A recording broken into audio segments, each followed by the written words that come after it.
Hello दोस्तों। तो चलिए आज हम देखते हैं जो मोस्ट इम्पोर्टेंट कॉन्स्टिट्यूशनल अमेंडमेंट्स है जो कि रिसेंटली हुए हैं।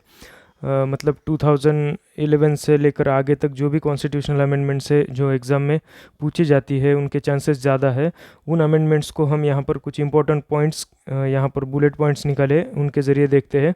तो यहाँ पर हम पहले स्टार्ट करेंगे 96th अमेंडमेंट से और हम ख़त्म करेंगे 106th अमेंडमेंट तक। ठीक है, तो चलिए शुरू करते हैं। फर्स्ट अमेंडमेंट है यहाँ पर हमारे लेक्चर की 96th अमेंडमेंट। तो इसमें क्या हुआ था, अमेंडमेंट ऑफ शेड्यूल 8। तो ये 8वें शेड्यूल में यहाँ पर अमेंडमेंट की गई जो कि शेड्यूल 8 बात करता है किस बारे में, लैंग्वेजेस के बारे में। उसके बाद क्या है, तो ये अमेंडमेंट कब हुई थी, तो 23 सितंबर 2011 में ये अमेंडमेंट हुई थी। 23 सितंबर 2011 में ये अमेंडमेंट हुई थी।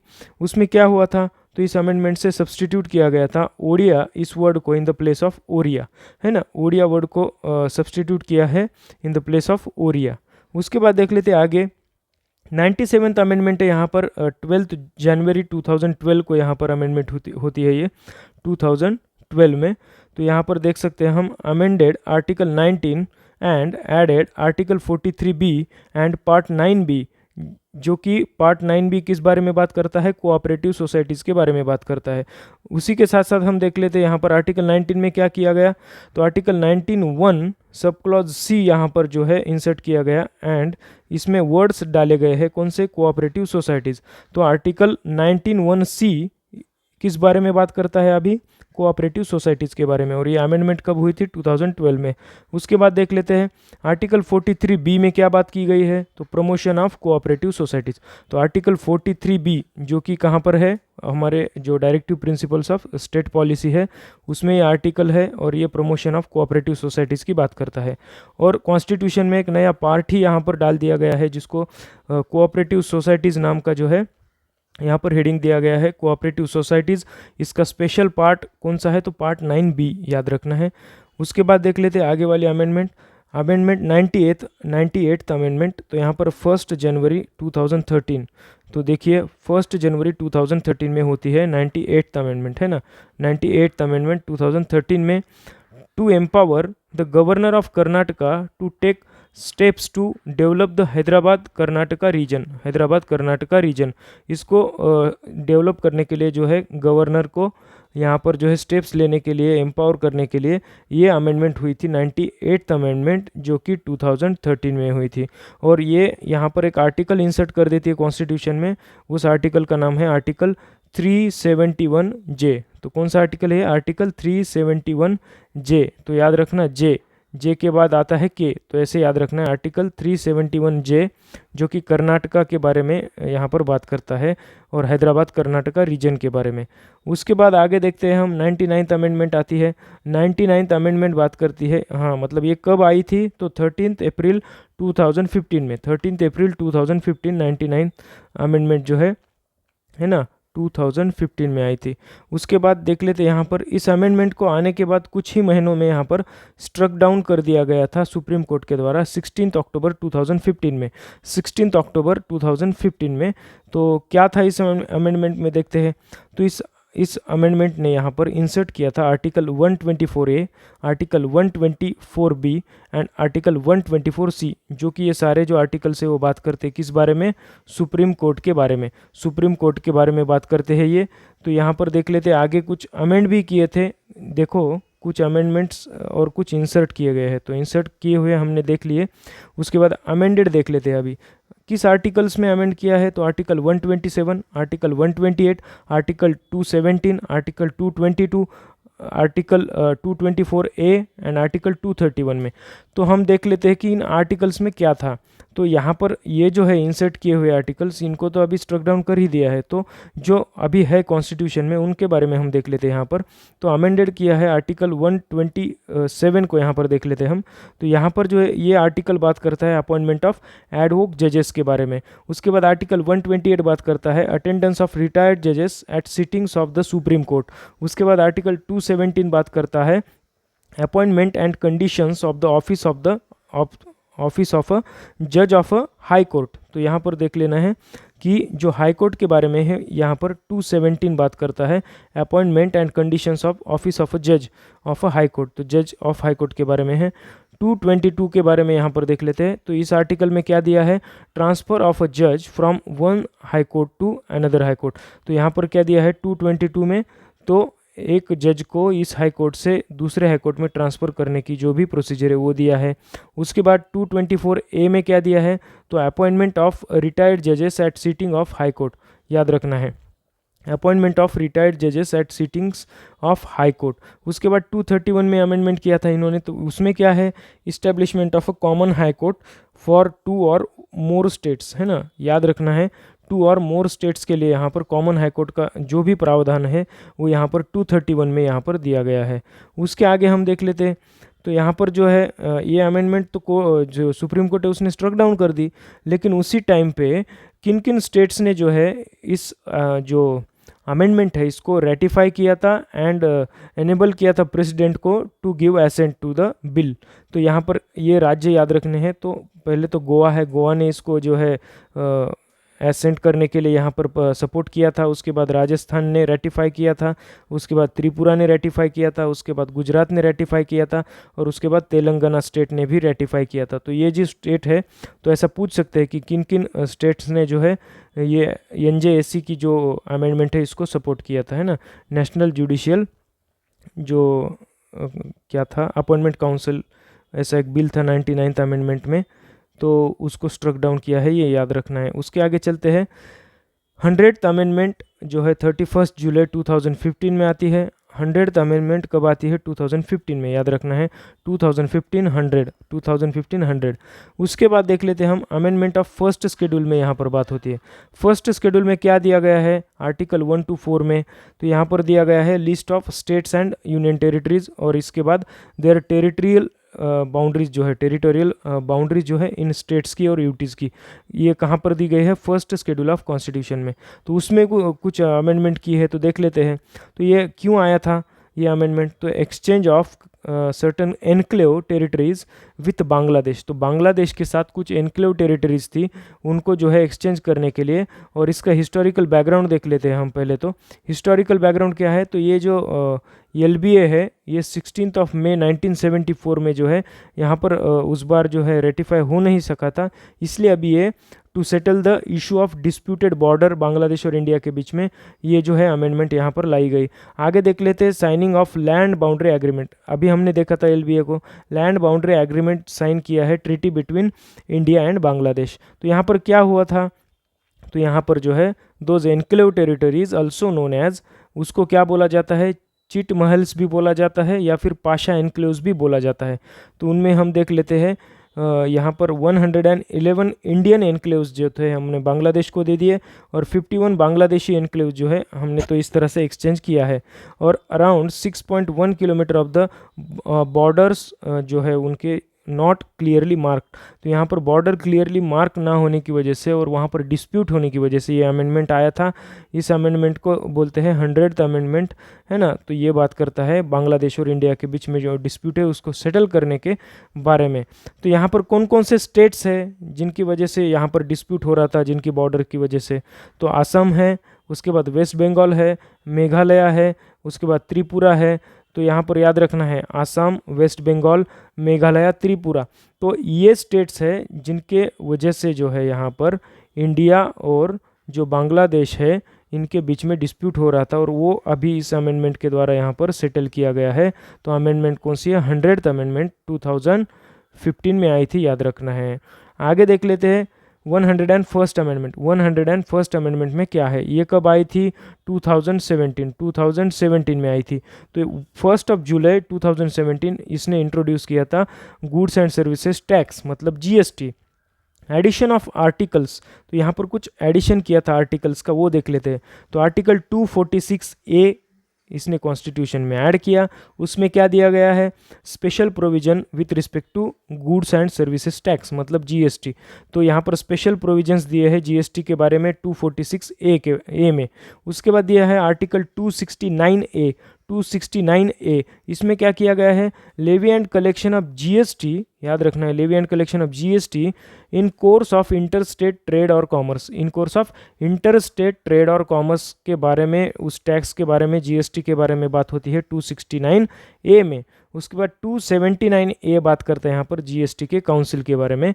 तो यहाँ पर काउंसिल कैसे बनेगी, कौन इसका चेयरमैन होगा वगैरह वगैरह, उसके आगे जो है दिया है सब कुछ। तो आर्टिकल 279A जीएसटी काउंसिल के बारे में बात करता है। ऐसे यहाँ पर जो है 3 आर्टिकल्स यहाँ पर ऐड किए गए हैं। उसके बाद एक आर्टिकल इन्होंने डिलीट भी किया है। जो आर्टिकल क्या है, आर्टिकल 268A, इसको डिलीट किया है, याद रखना है। आर्टिकल 268A को यहाँ पर डिलीट किया गया है 101st अमेंडमेंट में। उसके बाद अमेंडेड आर्टिकल्स, तो कुछ अमेंडमेंट भी किए हैं। आर्टिकल जो पहले से एग्जिस्टिंग थे उनमें कुछ अमेंडमेंट किए हैं। तो वो जो आर्टिकल है वो किन किन चीज़ों के बारे में बात कर रहे हैं वो भी हम इस बार यहाँ पर रिवाइज कर लेते हैं इसी के साथ साथ। तो फर्स्ट आर्टिकल है आर्टिकल 248। तो ये बात करता है residuary powers of legislation, residuary powers of legislation, ये बात करता है आर्टिकल 248।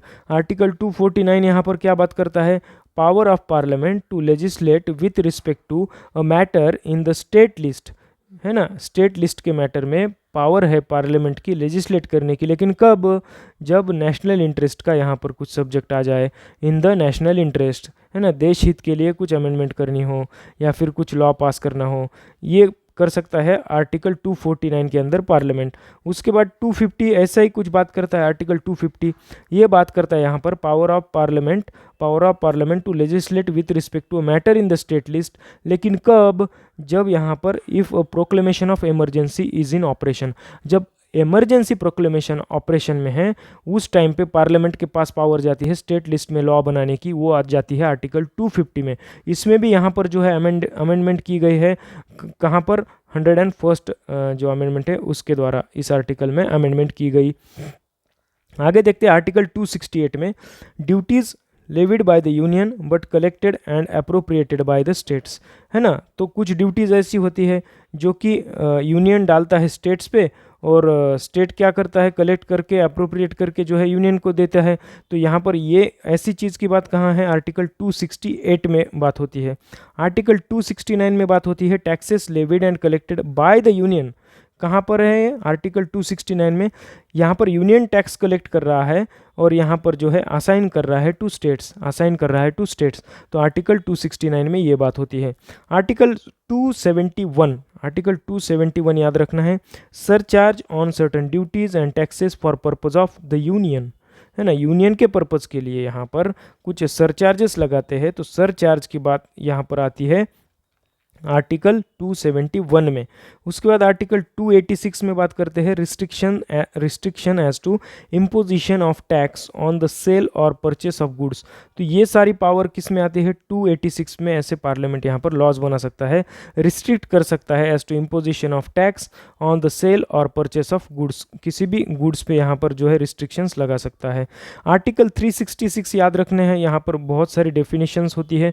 जो भी तुम कुछ अमेंड करते हो या फिर कुछ डेफिनेशन में चेंज लाना है, किसी वर्ड को इंसर्ट करना है, तो उसकी डेफिनेशन है कुछ, जैसे कि कुछ ओबीसी की डेफिनेशन बदलनी है, एससीबीसी की बदलनी है, टैक्स की बदलनी है, किसी भी चीज़ की कॉन्स्टिट्यूशन की डेफिनेशन बदलनी है, तो इसमें भी अमेंडमेंट कर देते हैं पार्लियामेंट के द्वारा। किसमें, आर्टिकल 366 जो कि डेफिनेशंस के बारे में बात करता है। आर्टिकल 368 यहाँ पर बात करता है power of parliament to amend the constitution and procedure therefor.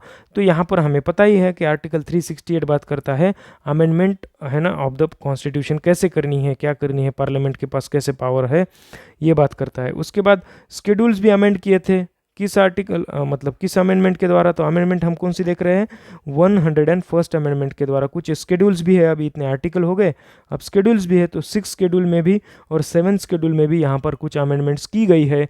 तो यहाँ पर हम देखते हैं कि 6 शेड्यूल किस बारे में बात करता है, तो 6 शेड्यूल बात करता है provisions as to the administration of tribal areas in the states of, कौन कौन से है वो स्टेट्स ट्राइबल एरियाज़ में जो कि 6 शेड्यूल में बात करते हैं, असम है, मेघालय है, त्रिपुरा है, मिज़ोरम है। तो ये जो 4 है यहाँ पर याद रखना है। एग्ज़ाम में डायरेक्ट ये भी क्वेश्चन पूछते हैं कि ये जो 6 शेड्यूल है यहाँ पर कौन कौन से स्टेट्स है या फिर इनमें से कौन सा नहीं है। तो यहाँ पर मणिपुर दे देते हैं, लेकिन हमें याद रखना है मणिपुर यहाँ पे है क्या, तो मणिपुर नहीं है, सिर्फ मिज़ोरम है और मेघालय है ना। मणिपुर नहीं है, मेघालय है, मिज़ोरम है, असम है, त्रिपुरा है। ये हो गया रिवीजन।